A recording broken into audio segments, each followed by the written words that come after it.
Welcome to our channel Telugu Prabha. నేను మీ journalist Yagnamurthy.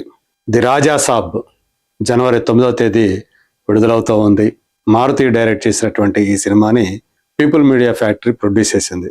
మొదట్లో ఎక్స్పెక్ట్ చేసినటువంటి రీతిలో దానికి బజ్ లేదు అని చెప్పేసి చాలామంది అనుకున్నారు.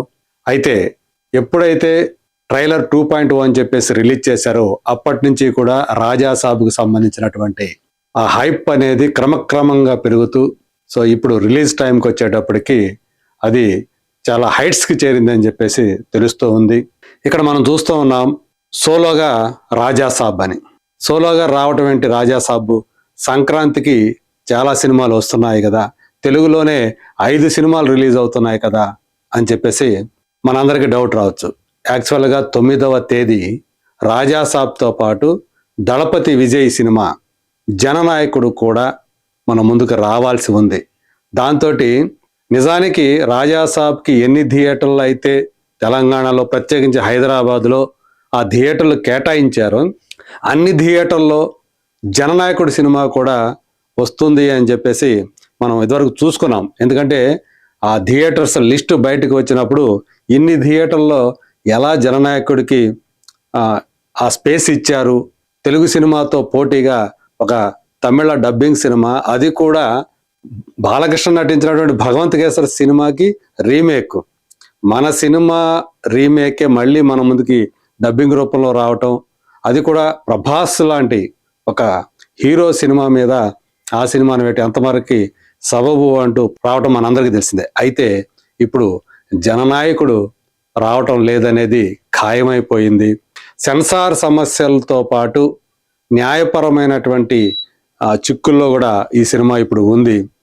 నిజానికి సెన్సార్ బోర్డు ఈ సినిమా జననాయకుడి సినిమాకి U/A సర్టిఫికెట్ ఇవ్వడానికి రెడీ అయిన తర్వాత కూడా ఒక మెంబర్ అంటే సెన్సార్ మెంబరు అబ్జెక్షన్స్ వల్ల అది రివైజింగ్ కమిటీకి వెళ్ళటం, అక్కడ అది సెన్సార్ సర్టిఫికెట్ ఇవ్వకుండా నిలిచిపోవటం, దీంతో నిర్మాతలు మద్రాస్ హైకోర్టు మెట్లెక్కటం.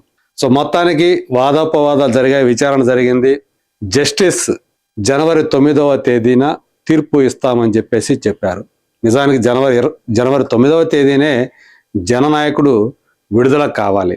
ఆ రోజే తీర్పు అని ఎప్పుడైతే మద్రాస్ హైకోర్టు చెప్పిందో దాంతో మేకర్స్ ఈ సినిమా విడుదలని ఆపేస్తున్నాము, సో అనివార్య పరిస్థితుల వల్ల, అంటే మా చేతిలో లేకుండా పోయింది, అతి త్వరలోనే కొత్త విడుదల తేదీని తెలియజేస్తామని చెప్పేసి నిర్మాతలు ప్రకటించడంతో జననాయకుడు ఆ సినిమా మీద ఎన్నో ఆశలు పెట్టుకున్నటువంటి అభిమానుల గుండెలు పగిలిపోయాయని చెప్పాలి. ఎందుకంటే దేశవ్యాప్తంగా ఆ సినిమాకు సంబంధించి ప్రొడ్యూసర్స్ ఏదైతే ప్రకటన విడుదల చేశారో వాయిదా విడుదల, ఆ లోపులే దాదాపు 4.5 లక్షల టిక్కెట్లను దేశవ్యాప్తంగా ఆన్లైన్ ప్లాట్ఫామ్స్ అమ్మేశాయి. అంటే వీటి మీద మోర్ దాన్ 60 కోట్ల రూపాయల వ్యాపారం ఆల్రెడీ జరిగిపోయిందని చెప్పేసి చెప్తున్నారు. వీటన్నిటినీ కూడా మళ్ళీ తిరిగి అంటే రిఫండ్ చేస్తూ ఉన్నారు ఈ ఆన్లైన్ ప్లాట్ఫామ్ వాళ్ళందరూ కూడా. సో ఇప్పటి వరకు కూడా భారతదేశంలో చూసుకుంటే అతిపెద్ద రిఫండ్ ఇన్సిడెంట్ ఇదే అని చెప్పేసి ఒక సినిమాకి సంబంధించి చెప్తూ ఉన్నారు. అయితే జననాయకుడు సినిమాకి ఎలాంటి సమస్య వచ్చినా విజయ్ మాత్రం నిబ్రంగానే ఉన్నట్టు కనిపిస్తూ ఉంది.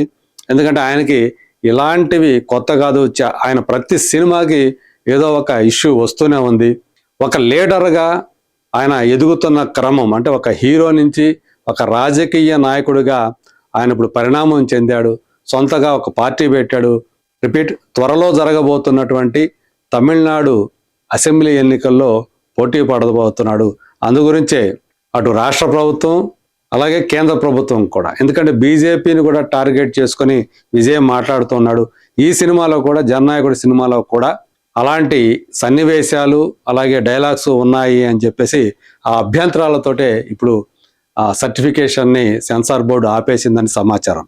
సో ఒక పక్క అలాంటి ఇష్యూ తోటి ఆగిపోవడంతో ఇప్పుడు జనవరి 9వ తేదీ జననాయకుడు పోటీ లేకుండానే రాజా సాబ్ ఒక్కడే విడుదలవుతున్నాడు. 9, 10, 11 ఆయనకి ఇక ఎదురే లేదు అని చెప్పేసి చెప్పాలి. 12వ తేదీ మనశంకర వరప్రసాద్ గారు చిరంజీవి గారి సినిమా రాబోతోంది.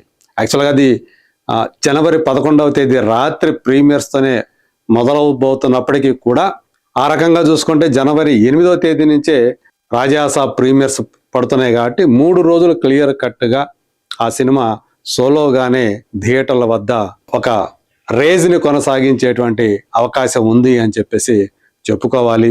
ఇప్పటికే ఈ సినిమాకు సంబంధించి ఏదైతే ట్రైలర్ 2.0 వచ్చిందో రాజాసాబ్ క్యారెక్టర్ మీద ఒక్కసారిగా, అంటే అంతకుముందు వచ్చినటువంటి ట్రైలర్కి ఇప్పుడు వచ్చినటువంటి ట్రైలర్కి ఏమాత్రం సంబంధం లేదు.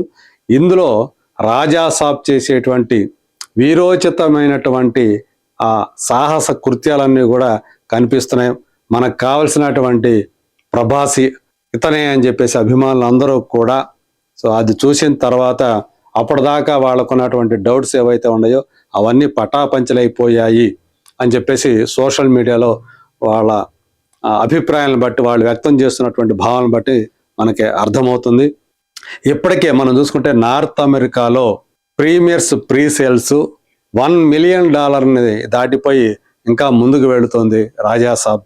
ఒక్కసారిగా, అంటే అంతకు ముందు రోజు వరకు చూసుకుంటే తక్కువగా ఉన్నటువంటి వాటి యొక్క రోజు చూసుకున్నప్పుడు ఆ ట్రెండ్ అనేది చాలా తక్కువగా కనిపించింది. కానీ ఒక్క రోజులోనే ఏకంగా $350 లక్షల ఒకే రోజులో అది సాధించింది అని చెప్పేసి నార్త్ అమెరికాలో మనకి ఇప్పుడు ట్రెండ్స్ తెలియజేస్తున్నాయి. సో దాన్ని బట్టి క్యూరియాసిటీ లెవెల్స్ పెరిగిపోయాయి, యాంటిసిపేషన్ లెవెల్స్ ఆడియన్స్లో పెరిగిపోయాయి. సో ఇది సినిమాకి సానుకూలమైనటువంటి ఒక అంశం. ఇప్పటిదాకా మారుతి కూడా ఒక రకంగా చెప్పాలంటే తను బిక్కుమంటూ ఉన్నాడు. ఒక పెద్ద హీరోని, ఒక పెద్ద స్టార్ని మొట్టమొదటిసారి, అంటే ఒక పాన్ ఇండియా సూపర్ స్టార్ని తను హ్యాండిల్ చేస్తున్నాడు. ఎలా హ్యాండిల్ చేస్తాడు ఏంటి అనేటువంటి అనుమానాలన్నీ కూడా ఆయన మీద అందరూ కూడా వ్యక్తం చేస్తూ వస్తున్నారు. సో ప్రస్తుతం సినిమాకి వస్తున్నటువంటి ఆ టికెట్లకి వస్తున్నటువంటి స్పందన చూసి తను ఇప్పుడు ఒక రకంగా చెప్పాలంటే ప్రశాంతంగా ఉన్నాడని చెప్పాలి. సో ఆయన ఇప్పుడు దాకా టెన్షన్ ఉన్నతను టెన్షన్ ఫ్రీ అయ్యాడని కూడా చెప్తూ ఉన్నారు.